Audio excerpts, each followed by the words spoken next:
Et afin de mieux analyser l'importance de cette initiative, démarre, nous avons contacté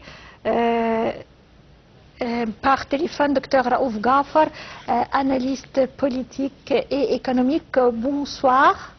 Bonsoir. Quand on parle de cette initiative et également des mesures prises par l'État, on doit dire que actuellement l'essentiel c'est de donner vraiment un nouvel élan à l'industrialisation et à l'implantation de cette industrialisation ici en Égypte. Selon vous, où on est arrivé jusqu'à maintenant en ce qui concerne la réalisation de cette initiative?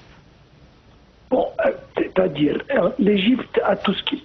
Nous avons une infrastructure presque complète. Nous avons des ressources minérales, des ressources naturelles, des ressources humaines. Donc tout ce qu'il faut pour démarrer. Le dossier de l'industrie a été ignoré pour un certain temps.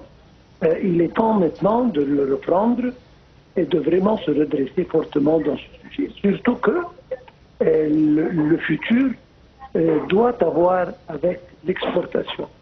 L'exportation, ça va venir avec la production, augmentation de production, et en visant cette production vers les marchés étrangers. C'est pour ça que maintenant, comme vous l'avez dit, il donne un grand élan pour redresser ce dossier, et sur tous les niveaux, c'est-à-dire, vous avez parlé de industrie automotive, fabrication de voitures, de véhicules, etc. On parle de filature-tissage, donc une autre industrie dans laquelle nous étions pionniers. On doit reprendre notre position. Et puis, en parallèle avec ceci, il y a toujours aller jusqu'aux petits et micro investisseurs et producteurs pour leur offrir tout ce qu'il leur faut pour démarrer chez eux. Pas besoin de bouger, pas besoin d'aller d'un endroit à l'autre. Où ils sont, l'État va chez eux et leur donne tout ce qu'il leur faut sur le plan financement, sur le plan expérience, sur le plan études, pour qu'ils démarrent dans leur propre localité, en donnant encore une certaine importance aux dames et aux jeunes. Oui. Quand vous avez dit, les jeunes, les start-upers peuvent vraiment aider à donner une vision très moderne de l'industrialisation en Égypte. On a vu en ce qui concerne l'agroalimentation et également les lignes de vêtements et de mode, les Égyptiens, surtout les jeunes, ont commencé à appliquer tout ce qu'il faut pour avoir une industrialisation égyptienne de haute gamme. Comme vous l'avez mentionné également, il y a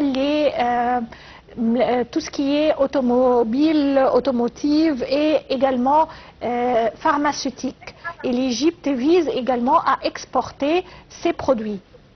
C'est sûr, c'est sûr. C'est-à-dire, on doit commencer où les autres ont terminé. Oui. Si jamais on a besoin d'expérience, on peut la trouver. Si on a besoin de savoir-faire, on peut le trouver.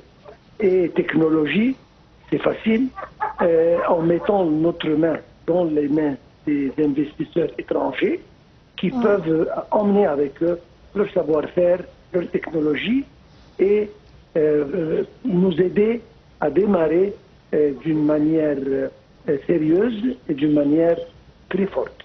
Oui. C'est le seul moyen, à mon opinion, de faire ceci. Je parle d'industrie, de grande industrie, comme on appelle lourde. Le gouvernement encourage encore le secteur privé. Ça, c'est encore un dossier très important.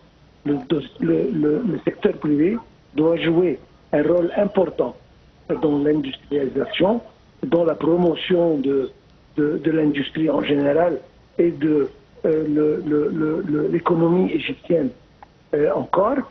et il doit assumer au moins, comme le président a dit, 70 à 75% du développement doit être réalisé par le secteur privé.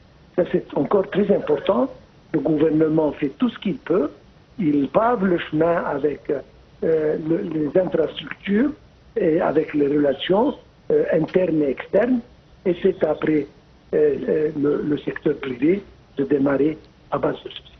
Oui, docteur Ouf Ghaffar, je vous remercie infiniment pour ces explications. Et on continue, chers téléspectateurs, avec nos nouvelles pour aujourd'hui et également notre dossier principal, l'industrialisation. Relancer l'industrie nationale s'impose comme la solution la plus durable pour redresser l'économie égyptienne et corriger ces déséquilibres structurels qui ont eu lieu dans le passé. Pour réaliser cet objectif, l'Égypte a mis en œuvre une stratégie étalée sur 3 phases, à court, moyen et à long terme. Les détails avec Sarah Al-Maghrabi.